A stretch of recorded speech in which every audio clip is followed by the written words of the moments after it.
Assalamualaikum warahmatullahi wabarakatuh. Perkenalkan, nama saya Hafna Muhala. Saya di sini dari kelas 11 musik 1. Saya akan menceritakan tentang sejarah musik periode barok tahun 1600 sampai 1750. Pengenalan periode barok. Periode barok adalah salah satu era paling penting dan berpengaruh dalam sejarah musik barat. Periode ini berlangsung kira-kira dari tahun 1600 sampai hingga 1750. Dimulai dengan lahirnya opera dan diakhiri dengan meninggalnya salah satu komposer terbesarnya, Johann Sebastian Bach. Kata barok sendiri berasal dari bahasa Portugis atau baroko, yang berarti mutiara yang tidak beraturan atau aneh. Awalnya istilah ini digunakan untuk mengkritik gaya seni pada masa itu yang dianggap terlalu rumit dan berlebihan. Namun sekarang istilah ini digunakan untuk mendefinisikan seluruh era musik seni dan arsitektur yang kaya dan kompleks. Musik barok dikenal karena karakteristiknya yang penuh dengan ornamen, emosi yang intens, dan kontras yang dramatis. Ini adalah masa ketika musisi mulai mengeksplorasi harmoni dan melodi dengan cara yang baru, menciptakan bentuk-bentuk musik yang menjadi dasar bagi musik klasik di era-era berikutnya. Karakteristik utama musik barok. Yang pertama, ada monodi dan basso continuo. Ini adalah salah satu inovasi terpenting. Monodi adalah gaya vokal solo dengan iringan musik yang memungkinkan lirik untuk diungkapkan dengan jelas. Seiring dengan monodi muncul basso continuo, yaitu iringan harmonis yang terdiri dari dua instrumen. Satu instrumen melodi rendah atau seperti cello atau basso, dan satu instrumen harmonis yaitu seperti harpsichord atau organ. Basso continuo berfungsi sebagai fondasi harmonis yang terus-menerus. Yang keduanya ada kontras yang dramatis. Komposer barok sangat menyukai kontras, tidak hanya antara suara lembut dan keras atau dinamika, tetapi juga antara melodi yang cepat dan lambat, serta antara instrumen yang berbeda.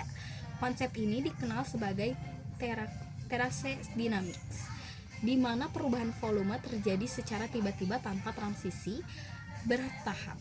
Yang ketiga, ada emosi yang kuat atau affects. Musik barok bertujuan untuk membangkitkan emosi atau afeks yang spesifik pada pendengar. Setiap karya atau bagian dari karya seringkali fokus pada satu emosi seperti kegembiraan, kesedihan, atau kemarahan, dan mengeksplorasi emosi tersebut secara mendalam. Yang terakhir, keempat, ada polifoni yang kompleks. Meskipun monodi sangat penting, musik barok juga dikenal sebagai polifoni yang rumit, di mana beberapa melodi independen dimainkan secara bersamaan. Contoh terbaik dari polifoni barok adalah fuga. Instrumen musik penting pada periode barok. Harpsichord dan organ ini adalah dua instrumen keyboard yang paling dominan. Harpsichord menghasilkan suara dengan cara memetik senar, sementara organ menggunakan pipa untuk menghasilkan suara. Keduanya sangat penting untuk basso continuo. Yang kedua, violin family.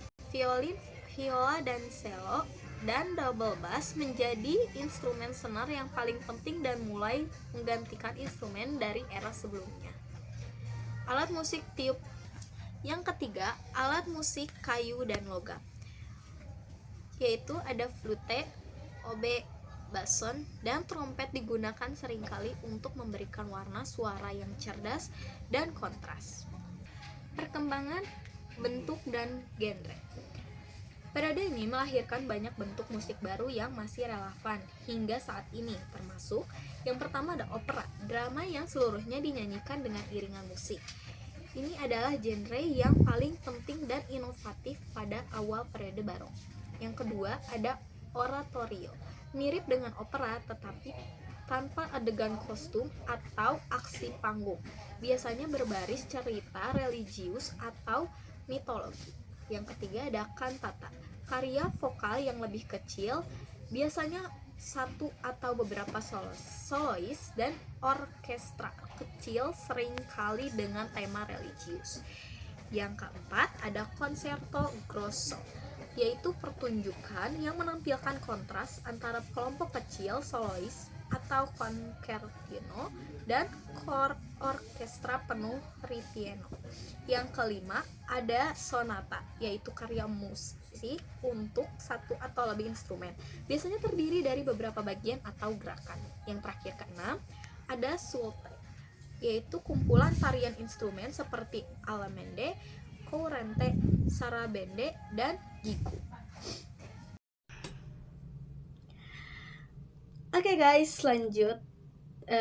Ada komposer termuka di sejarah barok ini. Yang pertama ada Claudio Monteverdi pada tahun 1567 sampai 1643. Sering dianggap sebagai tokoh transisi antara era Renaissance dan Barok. Dia adalah pionir dalam pengembangan opera dan karyanya yang paling terkenal adalah opera El Orfeo. Ini gambarnya. Dan yang kedua ada Antonio Vivaldi pada tahun 1678 sehingga 1741. Seorang komposer dan violinis asal Italia yang sangat produktif. Ia terkenal dengan 4 musim, yaitu ada Le Quarto Stagioni, serangkaian 4 konserto biola yang merupakan salah satu karya musik klasik yang paling terkenal. Yang nomor 3, ini fotonya.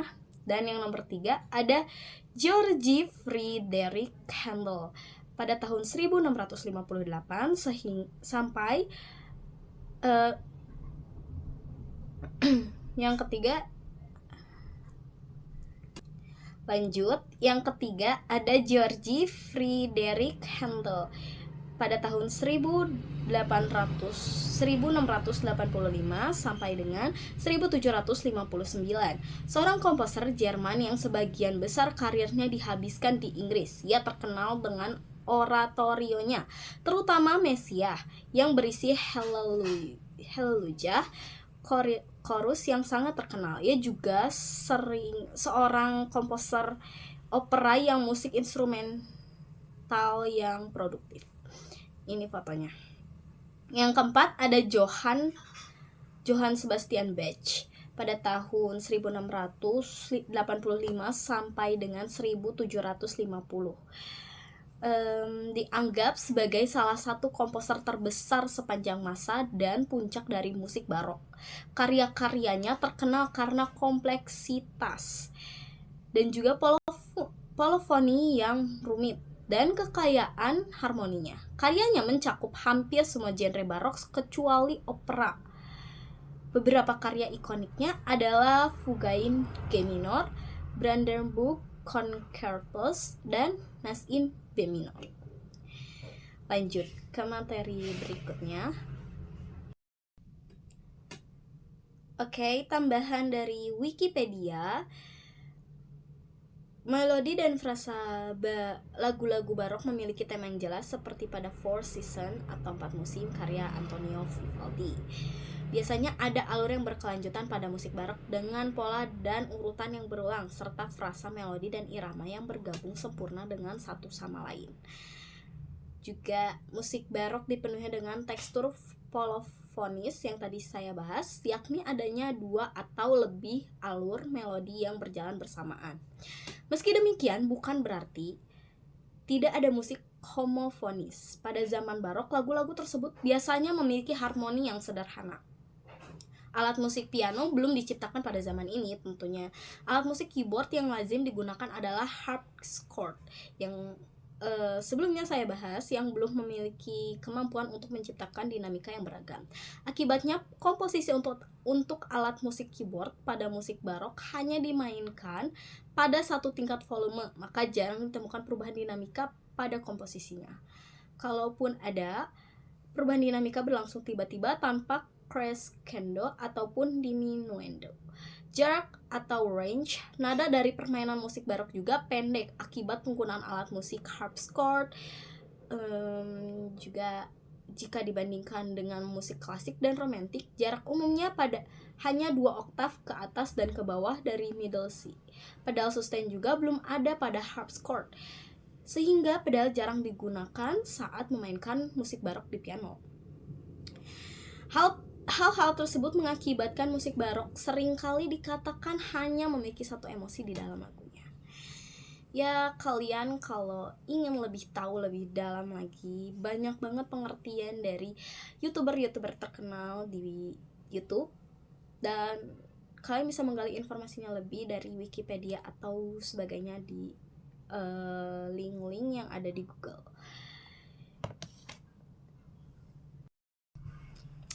Oke guys, itu sekian dari video materi dari saya yang saya berikan kepada kalian. Semoga materi ini bermanfaat untuk kita semua.